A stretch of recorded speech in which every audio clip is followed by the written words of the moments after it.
It's 48% less than it was a year ago.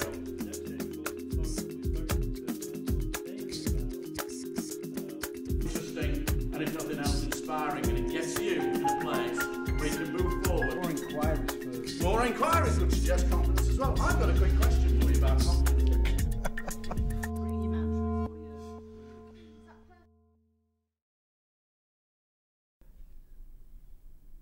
Well, I think number one is it's a great time to be an entrepreneur.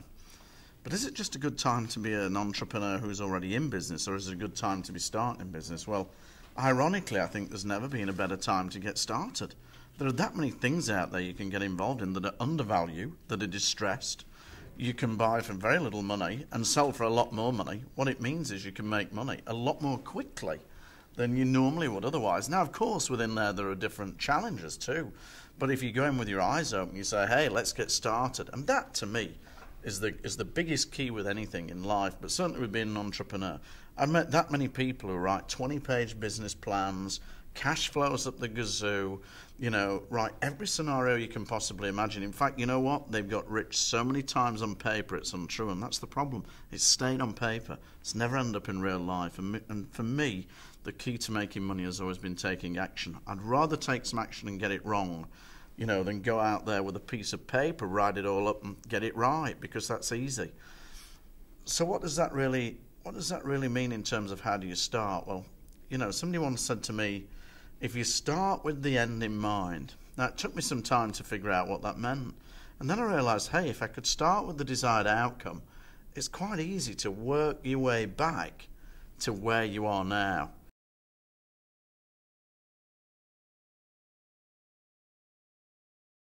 A lot of people have asked me about the stock market right now. When you look at the value of bank shares, for instance, you could have put, if you'd put £100 into bank shares maybe a year ago, you might be sat nursing £2 or £3 worth of value from £100, maybe £5 or £10 if you're lucky. That's the kind of carnage that's gone on in that marketplace. Now, of course, in the last 12 months in the stock market as a whole, internationally, what we've seen is 50% of the value of shares have been wiped off the global stock markets, $30 trillion. Do you know, I get people talking to me and saying, hey, my property's gone down in price. Do you know what? It's gone down 17% maximum, pretty much, in the United Kingdom. 17%. Now people tend to focus, of course, when they're involved in something on what's happened to them. That's understandable. We know that. But can you imagine what would have happened if they put their money into bank shares? Dearie me.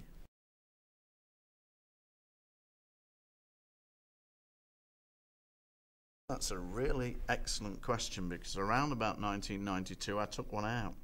I put £33,000 in, and then last year I had occasion to get it valued.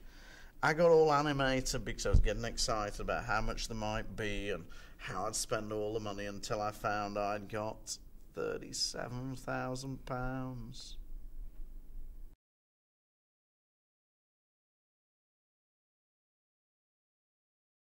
I think right now the media continue to paint a very negative picture of the economy and the property market. I'm sure they're right to do so. But at the same time, when you piece together the information, the clues and the evidence, it's easy to see there are a lot of green shoots here. We're seeing more money in the marketplace. We're seeing more people coming into the marketplace as buyers. We're seeing absolute rock bottom interest rates, the lowest in the history of the Bank of England, and everything points to green shoots happening. We've seen the market move in an upwards direction for 2 months now. We're seeing more buyers in the marketplace. We're seeing less stock available, and what all this means is a matter of time before prices go up. When mass confidence comes back, we see prices go up and discounts go out of the window, I'm afraid. So if ever there was a time to buy, it's got to be now.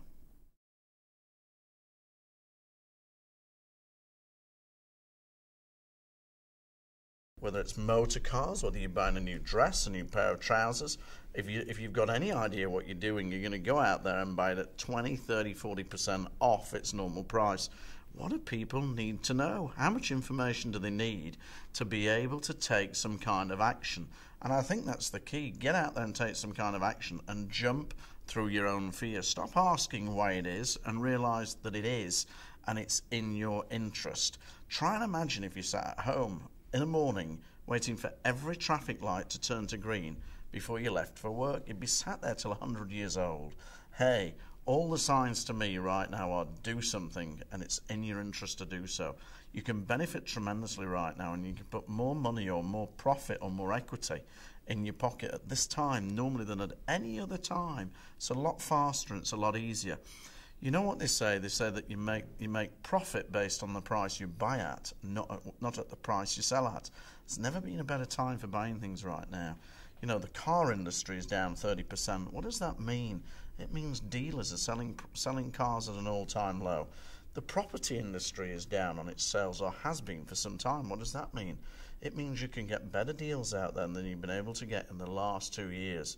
If you could buy something out there for 20 or 30% off its normal price, shouldn't you be doing that?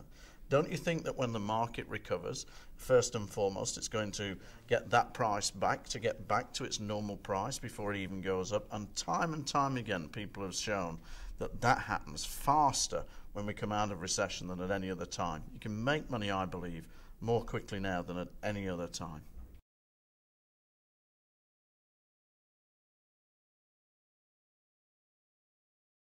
Some people have asked me what I think about 2009. Will we be in recession? Will we be out of recession? Well, I think 2009 for most people will be around about the same as 2008 and 2007 and 2006. Now, what do I mean by that? It's going to be exactly the same for them as it was before unless they do something about it. And I think the key about 2009 isn't what happens, but what you do about it. And in a recession, the difficult thing is people don't know how to process the information. They've not got any experience of how to turn it into a success experience. And so they get frozen, they get paralyzed, they get stuck. And what I think the key is to look at what's going on around you and say, hey, how can I turn this to my advantage? 2009 has some of the greatest opportunities, I'm sure, around the world that anybody could ever hope for. Now, the question I think that should be on their mind is, how do I take advantage of these opportunities and make sure I'm one of the people that benefits from this environment?